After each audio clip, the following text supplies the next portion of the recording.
dañ ko doon dindi fii ci élection Sénégal depuis 1963 ba léegi benn élection jaar fi yoon ndax parrainage en réalité depuis 1963 mi ngi fi ci ay différentes formules. ah mais c'est vrai que niñ ko dégg. oui mais xam nga bon xam nga nag.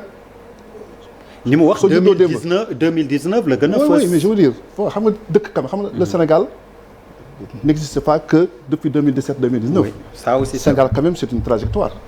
Il y a une histoire. En 1991 amoon na fi parrainage.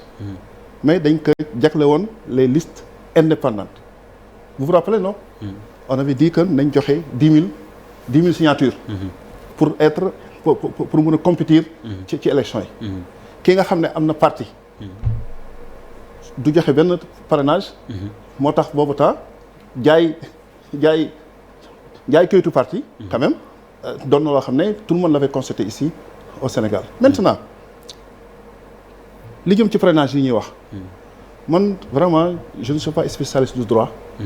État Sénégal ak ñi demoon di layoo ca CEDEAO layoo nañu. la fa jógee Sénégal war na appliqué war a appliqué bon vraiment man dugub ci loolu mais li am solo mooy tey dañuy dugg ci li nga xam ne moom mun nekk suñ toogee ne parrainage du am. ñoom ban moyen la ñu am ban outil la ñu am. pour ne loi bi duñ ko appliqué au Sénégal ñaar moomu nekk loi da nga koy respecté wala doo ko respecté amul damay respecté une partie et bañ a respecté l'autre partie. Une loi ça se respecte intégralement. C'est une loi pour le parrainage? Oui, mais c'est une loi, mon cher, parce que ça a été voté par l'Assemblée nationale. Ah, pourquoi on l'a pas pour législatif? C'est une loi. Pourquoi ñu def local? C'est vrai que c'est une question. C'est une loi lu tax kon pourquoi defuñu ko ci local? Oui, c'est vrai. Pourquoi y avoir deux poids deux mesures yow tam sëñ bi? Oui, c'est vrai Waly, c'est une question. Pourquoi? Non. Pourquoi législative yi? Non, ci laa jëm. Waaw, OK. Vous vous rappelez que quand il y a eu les concertations. Dans le cadre du dialogue. Oui. Dans le cadre du dialogue politique bi am. dañuy waxtaan seen biir. Les acteurs politiques tombaient d'accord ne pour les locales. nañu teggi la loi en fait nañu teggi parrainage. Et vous vous rappelez que les gens devraient en procédure d'urgence delloo Assemblée nationale pour modifier le code électoral. gis nga affaire loi. du question c'est-à-dire du question sentiment. du question bëgg-bëgg c'est-à-dire dëkk boo xam ne dafa am yoon dafa am façon buñ koy doxalee ci loolu weesu aussi en réalité tey ñi ngi jëm ci élection législative il faut ñu fàttali Sénégalais yi ne la tax président Macky Sall proposé woon parrainage te ba mu koy proposé mu amoon onction populaire parce que ñëpp dañoo waxoon ne jot na ñu war a mën a vraiment segg langue politique bi jëm ci élection yi parce que vous vous rappelez que en 2017 ñu ngi amoon 47 listes ñun ñëpp fàttaliku nañu les conditions très dures dans lesquelles les électeurs sénégalais la ñu rendroon ci dans les bureaux de vote ba bi ñu génnee ñëpp te 47 listes soo na jël liste bu nekk benn yoon rek lu mu dee di nga def au moins 3-4 minutes pour jël liste yëpp. On avait permis de prendre 5 ans. waaw finalement tu as vu à cause de finalement dañu def d'accord ne bëri na à tel point que nañu wàññi jël 5. waaw suñu demee ba d'accord ne bëri na nañu wàññi jël 5 tey li si gën a yéeme gën cee metti en réalité. mooy dañu xamul lan la ci Sénégalais yi di perte en termes n'est-ce pas d'argent. li nga xam ne Sénégalais yi ñoo ko moom.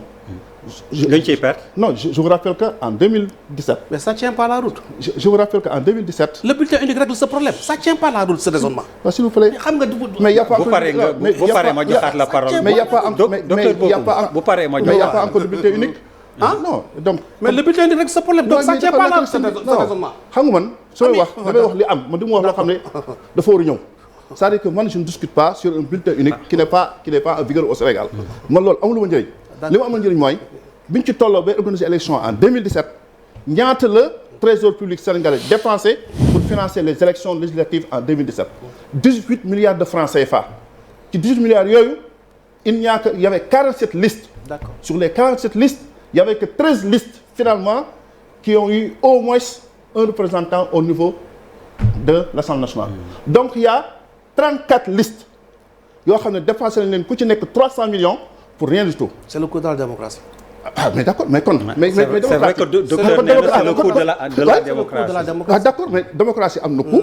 démocratie aussi am na loi donc il faut savoir aussi quand même respecter la loi. donc aujourd'hui en vérité man li ma intéresse xam nga la. man quand on dit que suñu waxee ne tey du fi am. moi j'aimerais bien savoir eux ils nous disent quel levier la ñuy activer. ban stratégie la ñuy teg. ba duñu appliquer la loi pour les prochaines élections législatives man loolu moo intéressé. wax ci coow ne am na solo mais dites à vos partisans et aux Sénégalais ñun lii la ñuy def. ba parrainage du fi am. man loolu moo intéressé. d'accord docteur dinañ ci dellu si alors pour waa wàllu yéen finalement c'est quoi votre